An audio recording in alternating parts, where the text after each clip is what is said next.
Welcome to the Mind versus Action journey, where every week I will share experiences, thoughts, and ideas on how you can go from thoughts in your mind to actually taking actions. Life is not formed by just what is in our mind, but by actually taking action on what is in our mind.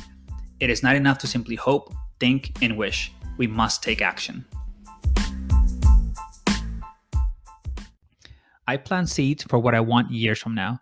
What I am living today is what came from fruition from what I planted years ago. I truly believe in the notion of living in the present and enjoying what is in front of me now. But I also believe that it is possible to do just that while keeping the future in mind, and most importantly, doing something daily that will align my future to the way I want it to be when the future does arrive, as it always does.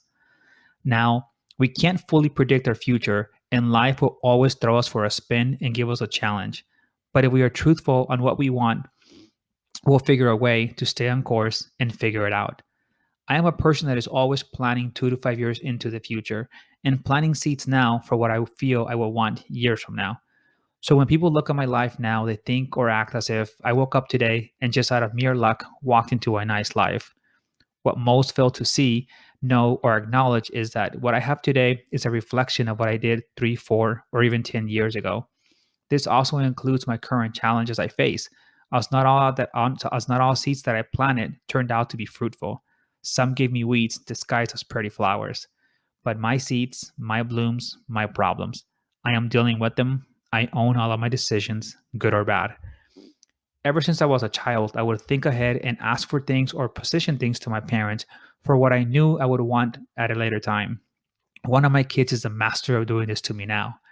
When I started my first legal tax paying job as a dishwasher, I knew I didn't want to just be a dishwasher.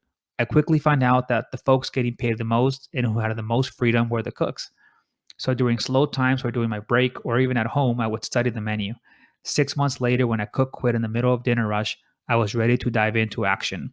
The problem was I had to do both jobs, dishwashing and cooking for a week, until the restaurant hired a new dishwasher. But this move alone more than doubled my income. Same thing happened when I started college. I had to plan years ahead on what I wanted and how I would get there. Every job I have ever had, I have started at the bottom and have quickly moved up the ranks by always taking it upon myself to learn the things I knew I would need when the opportunity came knocking. I never waited to be told, and I have never stayed in the same position I was hired for. For me, luck is truly where chance meets opportunity coupled with preparation. When I think of my kids, I feel the same way. I believe that as parents, we forget that our kids will one day go from being toddlers to teenagers to adults. And so we only worry about the present moment and don't instill in them the values that we ourselves deem as good. We forget that the good and bad habits are being formed since the moment they come into our world. I am a believer that our kids today are fruits of what they learned from us years back, and that if we are not happy with how they are today, we must make the changes now and know that we won't see the results until months or years from now. And here's where the problem always lies. We have become a culture of instant gratification where we want to see results immediately. And because we often don't, we give up or change courses often. And so the vicious cycle of not getting what we want just takes life on its own. I truly consider my kids to be exactly what I deemed as good, well rounded kids. And no, I'm not lucky. I worked for it and continue to work for it every day. I know that what I am doing today for them will pay off years from now. It always has. But I will say again that we must plant our seed for what we want in the future without sacrificing us living the present, as that is just as important while planting our seeds. We must look at living at the present moment fully as a soil we use to plant the seeds that will give us the crops we want later. Another area that I can use as an example that plays a major role for many in life is that of owning a home. For the longest time, I was terrible at saving money. I was extremely good at making money, but sucked at saving it. Heck, even got in trouble with Uncle Sam for not paying my share of taxes on time, as I was supposed to. And yes, I am paying for that now, but as always, I am dealing with it and doing it the right way this time. I have always loved big homes, and the rent for them is not cheap where I live. The problem with this is that it does not allow a lot of room for much money saving. So about 6 years ago, I made a decision that my family and I would move into a smaller home and completely cut out unnecessary spending. At the same time, we would do everything in our power to improve our credit score and of course, save as much money as possible since the plan was to buy a home in 3 to 4 years from when the decision to move into a smaller home was made. The time came where we were forced to look into moving again, 2 years before we had planned to move.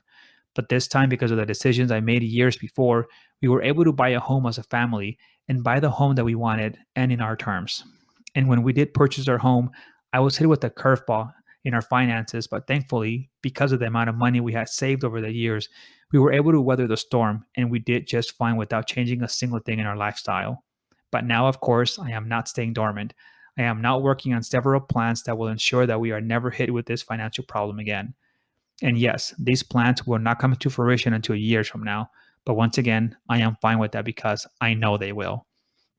If I can leave you with one thing, or anything really, it is this: really study your life and where you are today. And you will notice that everything in your life, from physical, mental, emotional, financial, to your state of happiness, is in direct relation to the decisions you made years prior. And that unless you fully embrace this and make the moves necessary, you will be in the same position or worse years from now. You must learn to plant the seed for what you want in your future and learn to be patient, knowing that you won't see any immediate results. The seeds you plant are no different than trees. Just because you cannot see the tree growing above ground, it does not mean that its roots are not being established as a strong foundation for when the tree takes its shape above ground. Plant your seeds, take care of the soil, water your seeds, love them, be patient, and live the present moment while they grow. Before you know it, those seeds will reap to what you have always desired out of life. Play the long game.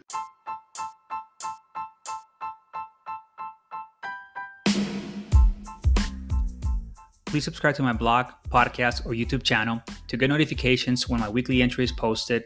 I promise I will never disappoint. Thank you, and till next time, I challenge you to own your thoughts, actions, process, results, and ultimately your life story.